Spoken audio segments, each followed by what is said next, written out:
اس vlog کو دیکھنے والوں کی خدمت میں عارف خزانہ کی جانب سے سلام پہنچے۔ آج کے اس ولاگ میں 3 چیزوں کے بارے میں بات کریں گے۔ پہلی یہ کہ ڈنمارک کے دارالحکومت کوپن ہیگن میں نارڈک ممالک کے وزراء کا اجلاس ہوا ہے اور امیگریشن کے حوالے سے انہوں نے کچھ فیصلے کیے ہیں، ان کی تفصیل آپ کو بتائیں گے۔ دوسرا یہ کہ ورک پرمٹ کا جو قانون کم سے کم تنخواہ کا سویڈن میں 1 نومبر سے لاگو ہوا ہے، اس حوالے سے مزید اپڈیٹس اور کچھ جو لوگوں کے سوال تھے ان کا جواب دینے کی میں کوشش کروں گا۔ اور تیسرا، اسلام آباد میں جو سویڈش ایمبیسی ہے اس کے حوالے سے مسلسل سوالات آ رہے ہیں اور اس کے بارے میں بھی تھوڑی آخر میں بات کریں گے۔ تو سب سے پہلی بات ہم کرتے ہیں، یہ جو ورک پرمٹ کا قانون 1 نومبر سے سویڈن میں لاگو ہو گیا ہے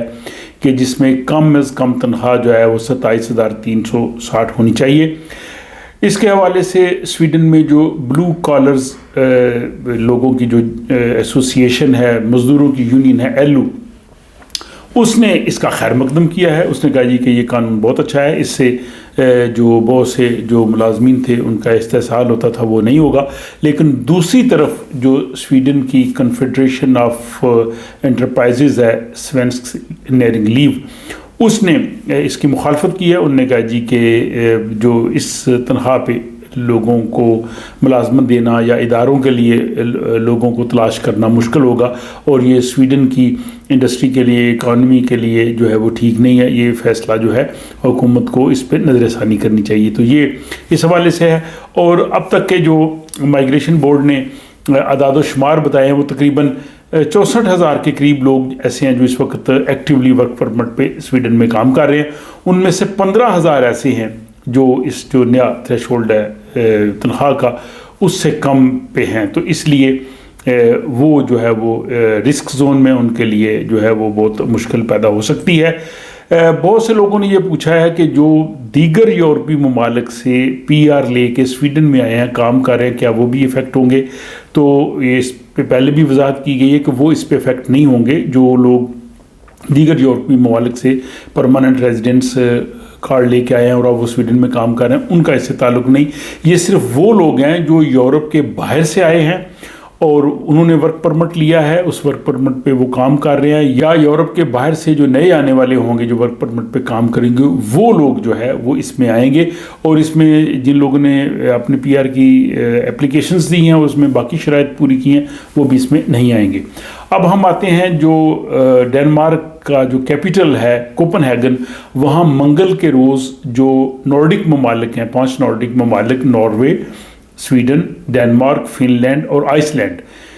ان کا جو ہے وہ ایک اجلاس ہوا ہے۔ میٹنگ میں سویڈن کی جو ہے وہ مائیگریشن کی منسٹر ماریا ملمر سینرگارڈ وہ شریک ہوئی ہیں، جبکہ ناروے اور آئس لینڈ کے وزیر انصاف اور فن لینڈ کے جو وزیر داخلہ ہیں وہ شریک ہوئے ہیں۔ اور انہوں نے اس اجلاس میں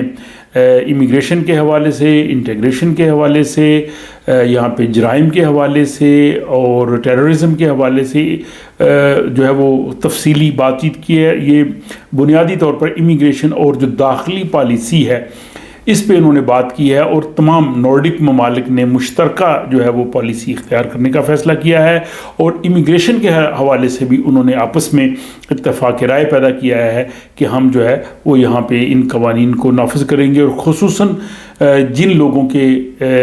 پرمٹس ختم ہو گئے ہیں، جن لوگوں کو یہاں نارڈک ممالک میں رہنے کی اجازت نہیں ہے، ان کو ہم مشترکہ فلائٹ سے یہاں سے وہ یورپ کے باہر یا جن ممالک سے آئے وہاں ہم ان کو چھوڑیں گے۔ تو انہوں نے کہا جی کہ آپس میں ہم شیئرنگ کریں گے۔ یہ جو 5 نارڈک ممالک ہیں یہ مل کے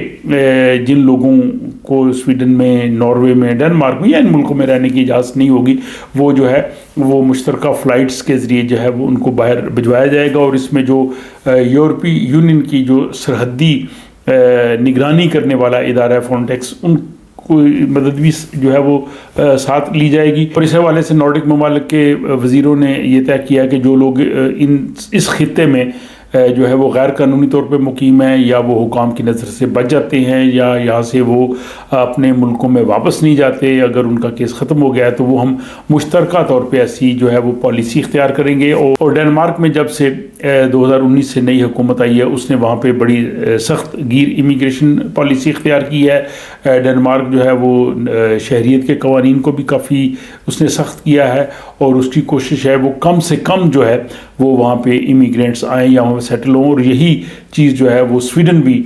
جو ہے وہ ڈنمارک سے سیکھ رہا ہے یا ڈنمارک کے نقش قدم پہ چل رہا ہے۔ لیکن اب یہ جو تمام نارڈک ممالک کے وزیروں کی کانفرنس کوپن ہیگن میں ہوئی ہے، اس میں وہ ایک مشترکہ لاہ عمل یا مشترکہ جو ہے وہ پالیسی اختیار کر رہے ہیں۔ تیسری بات جو آج کے ولاگ میں کرنی تھی کہ تقریباً ہر ولاگ کے نیچے یہ کویسچن آتا ہے کہ اسلام آباد میں سویڈش ایمبیسی جو ہے وہ کب دوبارہ درخواستیں لینا شروع کرے گی، خصوصاً اب جو اگلے تعلیمی سال کے لیے اسٹوڈنٹس نے اپلائی کرنا شروع کر دیا ہے، جو ماسٹرز کا پروگرام جو ہے وہ شروع ہونا ہے سویڈن میں اگلے سال اگست سے، تو ظاہر ان لوگوں کی بھی کنسرن ہے، جو لوگ وزٹ پہ آتے ہیں ان کی بھی ہے، اور جو امیگرینٹ ویزا لے کے سویڈن آنا چاہتے ہیں ورک پرمٹ پہ فیملی ریزنز کی وجہ سے، وہ سب لوگ جو ہے وہ پریشان ہیں۔ اس حوالے سے ابھی تک کوئی ایسی اپڈیٹڈ انفارمیشن نہیں ہے کہ سویڈش ایمبیسی جو ہے وہ دوبارہ سے جو ہے وہ اپلیکیشنز لینا شروع کرے۔ ابھی تک یہی ہے کہ وزٹ ویزا کے لیے جو ہے وہ بینکاک تھائی لینڈ کی جو سویڈش ایمبیسی ہے وہ ان کو ڈیل کر رہی ہے، اور جو امیگرینٹ ویزا ہیں ان کے لیے ایتھوپیا ادیس ابابا میں جو ہے وہ سویڈش ایمبیسی وہ ان کو ڈیل کر رہی ہے۔ آپ کو یاد ہوگا کہ سویڈن میں پاکستان کے سفیر جناب ڈاکٹر ظہور احمد صاحب سے میں نے انٹرویو کیا تھا، اس میں انہوں نے اس امکان کا اظہار کیا تھا کہ مستقبل قریب میں اسلام آباد میں جو سویڈش ایمبیسی ہے وہ دوبارہ سے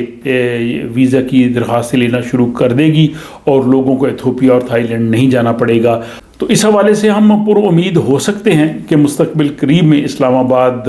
میں جو سویڈش سفارت خانہ ہے وہ پھر سے یہ سلسلہ شروع کر دے، لیکن ابھی تک کوئی ایسی اطلاع یا ایسا کوئی اشارہ نہیں ہے جس سے ہمیں یہ علم ہو سکے کہ اسلام آباد میں یہ دوبارہ سلسلہ شروع ہوگا۔ لیکن ساتھ ہی بڑی انٹرسٹنگ خبر یہ ہے کہ 30 اکتوبر کو یہاں سویڈن کی حکومت نے، سویڈن کی وزارت خارجہ نے اپنے شہریوں کو ایتھوپیا کا سفر کرنے سے منع کیا ہے۔ انہوں نے کہا جی کہ ایتھوپیا کے حالات خراب ہیں تو آپ جو ہے وہ کوشش کریں کہ ایتھوپیا کا سفر نہ کریں یا غیر ضروری سفر نہ کریں، لیکن اس میں انہوں نے جو کیپٹل ادیس ابابا ہے اس کو اس میں شامل نہیں کیا۔ انہوں نے کہا جی کیپٹل دارالحکومت ادیس ابابا کے علاوہ